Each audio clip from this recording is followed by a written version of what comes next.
Good morning, everyone, and welcome to the Daily Signal's Facebook Live. My name is Kelsey Harkness. I'm a senior news producer and reporter here with the Daily Signal.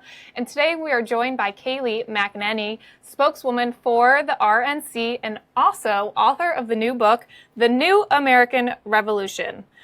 Kayleigh, thank you so much for joining us. Thanks for having me. This book required more than just sitting at a desk and writing. Yes. This book required traveling across the country during the campaign and talking to Americans, what we like to call real Americans, the salt of the earth, about their political beliefs, about their lifestyles. You really covered it all. So for those who aren't familiar with your new book, can you give us a summary of the type of work that went into write it?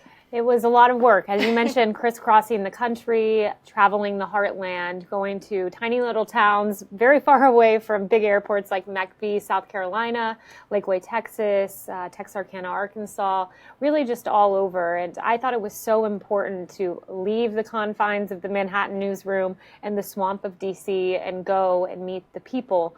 There are so many books that profile the president, but what about the forgotten man and woman? We always hear about these individuals, but to find them and tell their stories, I think, is crucial to understanding the 2016 election. Well, we certainly value and appreciate that at the Daily Signal. We've actually made it our mission to try to get away from our desk here in Washington, D.C. and travel the country. I do that a bit for my work here when I do these sort of documentary production. I've gone to Kentucky, for example, and talked to coal miners who have lost their jobs. We try to get out of the bubble, but it seems like the media doesn't do that enough. And according to some new polls, we know that trust in the media is really at an all-time low. It is in single digits. So what do you think the mainstream media is not getting about the type of people you profiled here?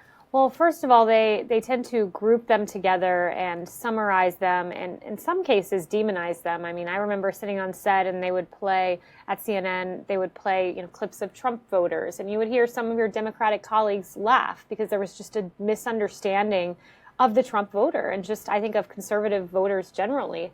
If you don't believe me, look at Hillary's comments. She called them irredeemable, deplorable. So I think what they're missing is going out and talking to them and seeing the issues that animate them, like Kim Copeland, who lost her only son and husband in the Nice terrorist attack, or Donna Coates, who I talk about in the book, and she lost her husband, Barry Lynn, on a VA wait list. And, these are amazing Americans that have overcome just tragic loss and heartbreak. And going out and finding them and talking to them is what the media is missing. So what can they do better to share the perspectives of these people? Because it is a challenge as a reporter. You spend a few days in one of these areas and you walk away with a better understanding. But I think reporters sometimes exaggerate how much they do understand how voters believe, because everyone is complicated. Every area has unique issues that face that area. So what is your advice for reporters who are going out there and trying to do real Americans justice in telling their stories? I think talking to as wide array of a number of people you can in any given area, not just thinking you understand, for instance, manufacturing. Like I talk about in the book, going to talk to two carrier workers. One voted for Bernie Sanders and one voted for President Trump. And when they talked about manufacturing and automation and the idea of companies fleeing overseas, they were so well versed in a process that I really don't understand, fabrication and the nuances of manufacturing. They spoke a different language, one that I think it's hard pressed on the media to understand. We could talk about automation overtaking U.S. jobs, but go talk to the factory workers about how difficult their job is, who they've seen this attempt to automate a factory and they've seen it fail, and they see the need for human people working in these places and not necessarily automating all. So that's just one example of something I didn't fully understand. I found by talking to them, talking to a wide array of individuals. I'm curious how you think I'm hesitant to use this word, but your typical Trump voter who you ran into would address, handle, and think about some of the more controversial topics that are topics or comments that Trump has made. There's a certain word that I'm not going to use now that the media is still talking about this week that President Trump made in reference to Haiti. We know that The issue of Trump and his treatment of women was a huge issue when you were actually probably writing this book. So how did Trump voters respond to that type of language he used? Well, they honestly didn't bring it up, because to them, they were focused on the substantive. When you lose your husband on a VA wait list, your animating principle is solving the problems at the VA. When you lose your child to terrorism, your animating principle is safety of the country. So to the media, it seems like the salacious, gossipy sort of things, the palace intrigue, Bannon versus Trump, fire and fury, that takes over the newscast, but it doesn't take over the lives of people who are every day affected by these issues, from the economy to more grave issues like VA waitlist. Now, on the issue of women, I can't help but bring up the fact that we have the March for Life coming up on Friday, and then round 2 of the Women's March happening on Saturday. There's one here in D.C. I think the main one is going to be out in Las Vegas, but there's always a very interesting dynamic how these marches are back to back, and I'm curious your perspective on the type of women who attend the Women's March, and the signs that you typically see and the language they use in basically protesting President Trump. I think that is a great question. And I was here for the Women's March last year, not a participant, but I was here because it was just after inauguration. So I was here to do some work with CNN. And I'll never forget leaving the set and walking through the Women's March, and I was in an elevator, and a woman with a cat hat on. That's their, typical symbol at the Women's March. You're being generous by calling it a cat hat. I am. I don't use that language.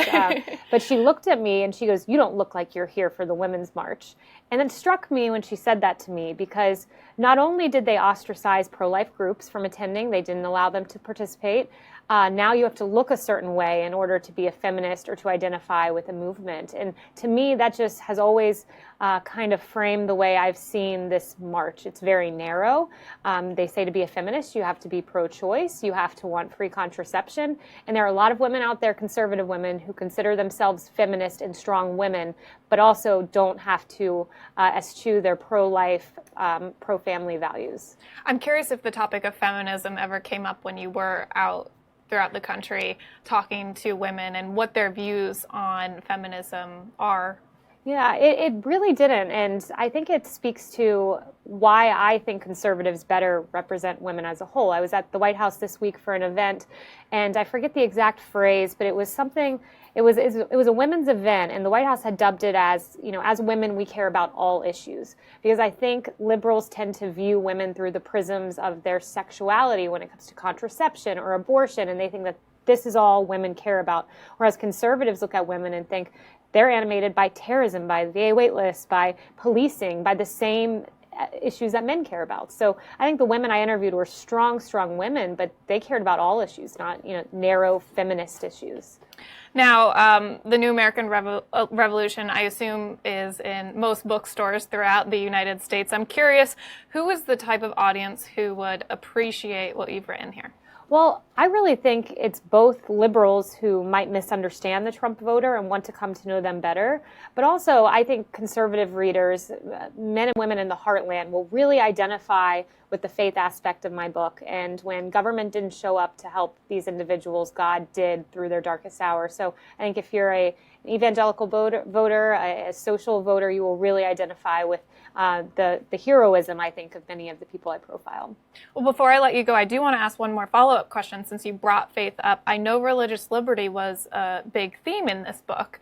Right. And religious liberty, when it comes to how it's discussed in D.C., it's not always treated fairly. It seems like this is an issue where the left really, really struggles to understand where a lot of Americans are and why their faith is so important to them and why it's relevant to their politics. Can you describe any types of interactions you had with Americans and what they want on the religious liberty front? Sure. Well, it's interesting. There was a recent survey done, and 63% of Americans overall felt that Christians couldn't openly practice their faith. That was a 13% rise is from just 3 years ago. And when I talk to attorneys at First Liberty Institute, and they represent people who are having their religion suppressed, doesn't have to be Christian, they've represented Jewish clients as well, it was startling. It blew me away how Christianity is under attack in the workplace, which you would expect on campuses, which we hear about, but also in places like our military. The fact that Master Sergeant Oscar Rodriguez gave a flag-folding speech where he planned to mention God and was literally dragged out of the ceremony by his fellow military men and women. And it's really the leadership, they say, of some of the highest-ranking military men suppressing the faith of the lower rank and file, because we know that Christians predominantly make up our military. So it's incredible to me when you see it under attack in all of these settings, and it speaks to the importance of President Trump appointing Neil Gorsuch and circuit court judges at a record rate, because those judges are going to be the ones protecting all of our rights, no matter what religion you are. Well, Kayleigh, thank you so much for joining us. I know our audience out there will appreciate a lot of themes in this book, so I encourage you all, if you like this interview, go pick up a copy, and you can hear more of the stories that are brought to life inside here. But I hope you all have a great weekend. We here will be live quite a bit in the next few days covering the March for Life and the Women's March, so I hope you stay tuned for all of that. But Kayleigh, thank you so much for stopping by. Thank you so much. I appreciate it.